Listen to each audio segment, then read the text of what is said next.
I spent the past 3 months focused on growing muscle and getting stronger. And this is my before photo, and this is what I currently look like today. I took these photos this morning, and so today I'm gonna share with you why I decided to grow muscle, how I actually did it, and what tips I would have for you if you're also interested in growing muscle. By the way, hi, I'm Emily. So why did I actually decide to grow muscle? Let me take you back about 3.5 months ago.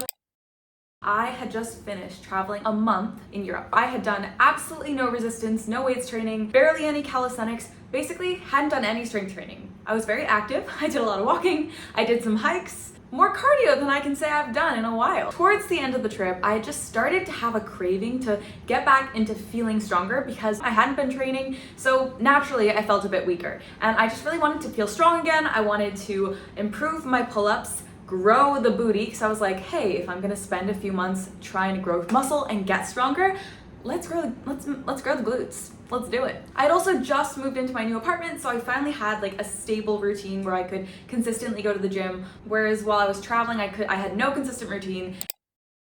And from October until December, that 3-month period, I gained about 2 kilos, which is about 5 pounds. And while 100% of that weight was not muscle, quite a bit was. You saw those photos. My pull-ups got so much stronger. I went from using a machine to help me do my pull-ups into doing pull-ups with 8 kilos of weight on them. So I felt pretty freaking strong. And also I was just happy with growing muscle and seeing my physique improve. So I didn't really care and overthink the scale too much in this time span. Plus, if you're thinking about growing muscle at any period of time, it's never gonna be 100% muscle growth. And you kind of have to think about the long-term mindset. If you're stressed about putting on a little bit of fat with the muscle that you're growing, then you kind of just have to like remind yourself that this is long-term gain, and by going through this period of time where you might gain a little bit of extra fat, then there will also be that time at the end of when you put on a lot of muscle where you have a higher metabolism, so your body burns more calories naturally. It's gonna be easier for you to lose fat and maintain the muscle in the second stage. So you kind of have to have that long-term mindset. But this wasn't really a concern for me at this point. I just wanted to feel stronger. How did I actually go about doing this? So I started light. I started with 3 days per week. And those 3 days were literally me just getting back into the gym. My split was Monday, I did full body. Tuesday, I rested. Wednesday, I did full body. Thursday, I rested. Friday, full body. Saturday, Sunday, rest. And then I repeat. Going from 0 resistance training into a routine and B, full body workouts, I felt really weak. I didn't feel motivated most days. The workouts were tough. I had that previous experience in the gym and in training. I could think back to how I could do so many pull-ups before I went on the trip, and to where I was now using a machine to help me, assist me during my pull-ups. Part of that was really demotivating because I knew where I had been. But this is the time period when I just channeled my inner disciplined girly. I was like, we just gotta go. We just gotta stick to the plan.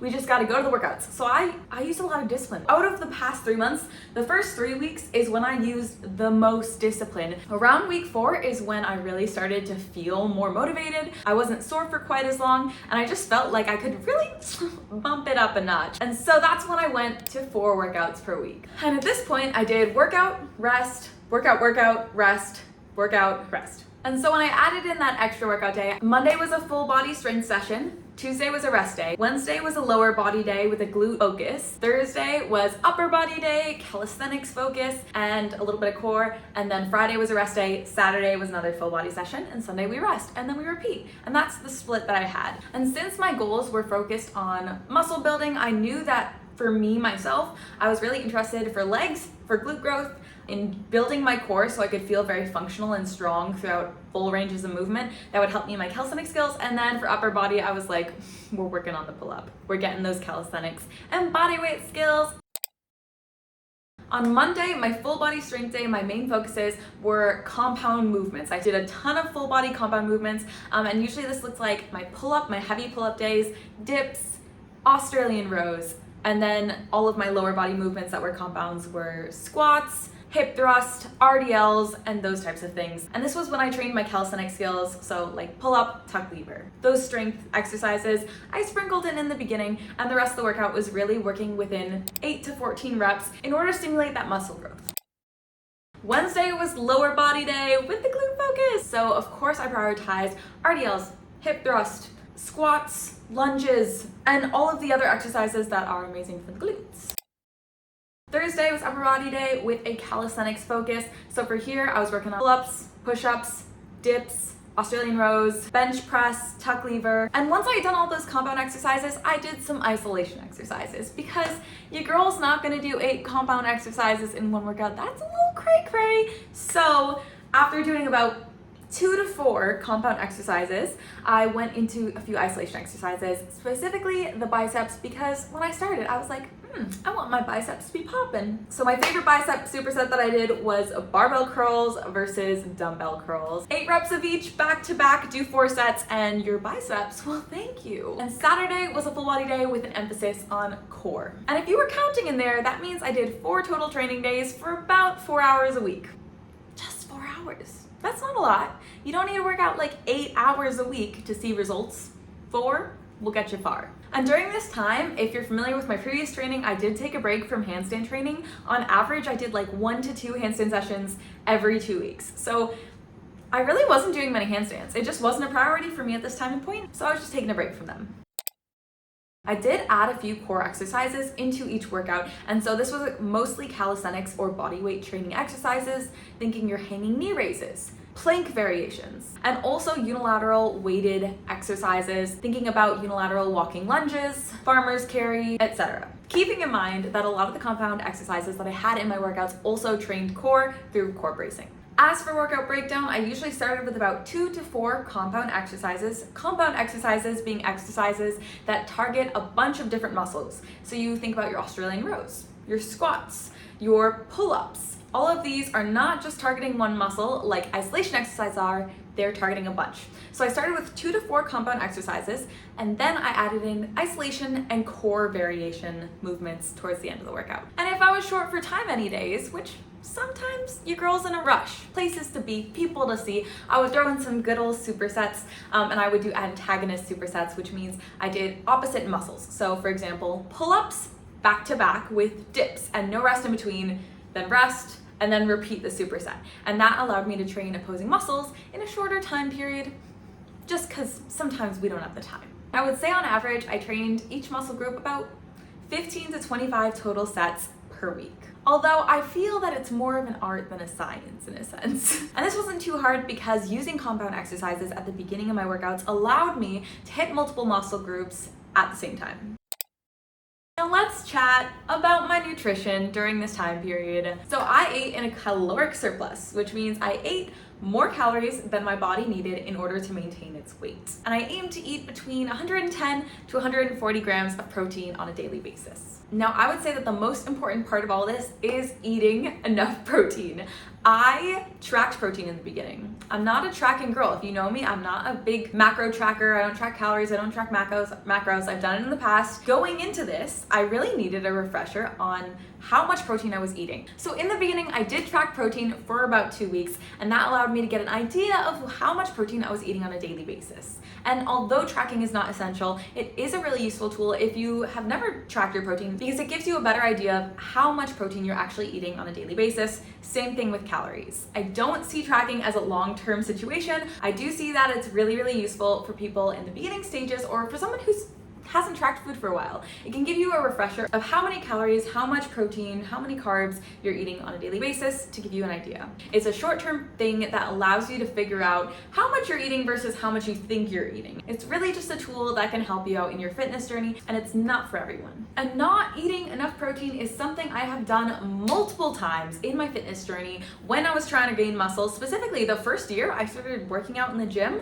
I was not eating enough protein. Your girl was eating like 80 grams of protein per day. I really needed to be hitting at the weight I was, somewhere around 100 to 110 minimum. So I really had just kind of left my gains on the table that first year. I really did. And so I did not want to fall prey to that again. And that's why I really focused on getting enough protein over the past 3 months of training to gain muscle. Now, the most important thing when you're trying to grow muscle, of course, is going to be training. You don't want to be eating in a caloric surplus and then not training because then you're just going to put it on as fat. Now, you don't need to eat in a huge caloric surplus in order to gain muscle. How high your caloric surplus is mostly going to determine how much muscle and fat you put on. So if you're feeling really ambitious and you want to gain as much muscle as fast as possible and you don't mind putting on a little bit of extra fat, then you can shoot for a higher number of calories than if you're really just interested in slowly growing muscle but minimizing the amount of fat that you're actually gaining. Then you're going to want to eat a lower number of calories calories in surplus. And honestly, I didn't overthink it personally. I wasn't interested in gaining a ton of muscle and a ton of fat. I just wanted to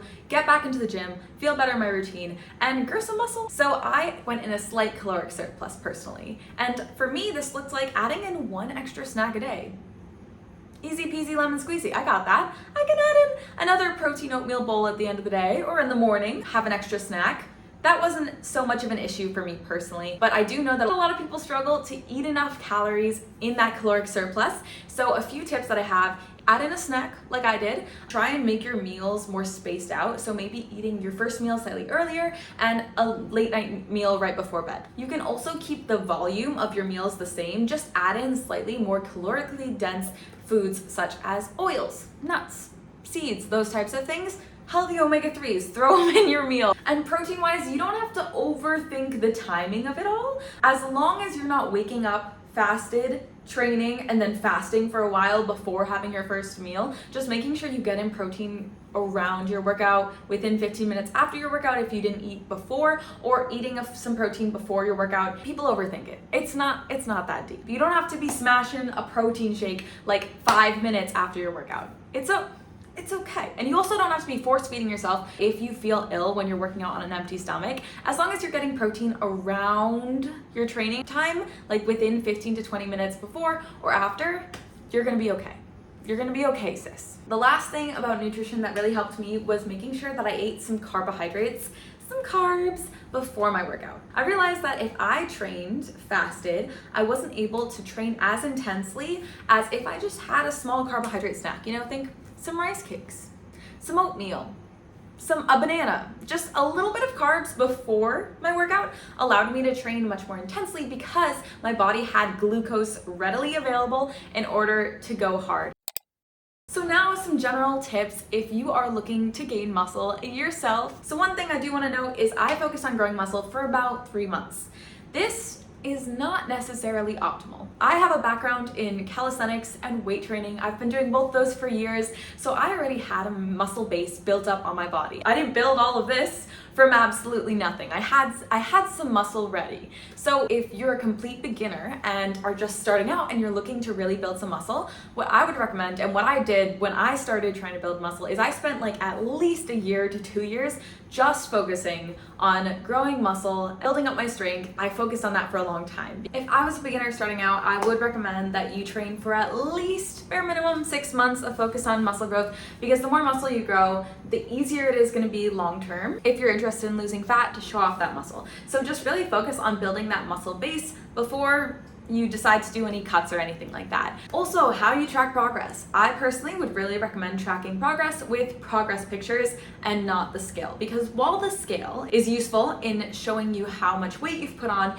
that doesn't necessarily reflect how much muscle mass versus fat you've put on. It's pretty limited in that. And I know that for myself, when I started training in the gym, I was really scared to go on the scale, because when I saw that my weight had gone up, I was like, oh my God, I've gotten fat. No, that's not how it works, because you can actually look a lot leaner once you've built up your muscle mass, because you can appear toned, which is basically just having more muscle showing. I didn't mean to go on a rant, but basically the scale is not my favorite method of tracking progress. Taking progress photos is a great method, so I would recommend doing that instead. And also not spamming your camera roll. Progress takes time, so once every 3 to 4 weeks at most is really where you're gonna be seeing change. So don't stress if you're like, oh my God, I just took photos like 3 days ago and I look the exact same. Yeah, girl, you're supposed to. Nothing changed yet. It's okay. And any little fluctuations that happen in photos within like a 3-week span are probably like water weight, hormonal fluctuations. Did you eat a lot of salt the night before? Like, don't stress about those little things, because those are just natural. And so it's more of like the long-term progress that we're looking at on a monthly scale. And even 3 months for myself, that was a pretty short amount of time to see muscle change, but we did see some. Another question that I get asked quite a bit is, should I train with calisthenics or weights? What's the difference? Why do you train with one versus the other? If you're interested in calisthenic skills, calisthenics specific exercises are going to be useful for you developing the strength you need to do that skill, but also having enough muscle to support your body in doing that skill. So your training might look like a combination of strength, so doing the actual calisthenic skills such as pull-ups. If you can't do many pull-ups yet, it's going to look like you training pull-ups, but also doing exercises that are progressions that allow you to build up muscle to get to that skill. So for example, bar assisted pull-ups, lat pull downs, pull-up negatives. And that can look like a combination of both bodyweight calisthenics exercises and also weights exercises that support that specific muscle growth. On the other hand, for legs, I wanted to grow the glutes. If you're trying to really grow a booty, a butt with leg exercises that are bodyweight only, it's not gonna happen. Not gonna happen, sis. So for leg exercises, I really had to use weights because otherwise it's just not going to be intense enough to challenge the muscle to the amount that it needs in order to grow the glutes. So yes, it is good to start off with bodyweight exercises to activate your glutes and build up some really initial strength, but after that, you're really gonna wanna use weights in order to train legs if leg growth is your goal. Where you might want to use body weight to train legs is if you're working on specific mobility drills or if you're working on a really big range in motion or strength exercises like the dragon squat. Mobility and strength. But for just glute growth, go with your weights. And that is how I grew muscle over the past 3 months. I hope that you guys found this video helpful. If it did, give it a thumbs up and let me know in the comments, and I will see you in the next video. Bye!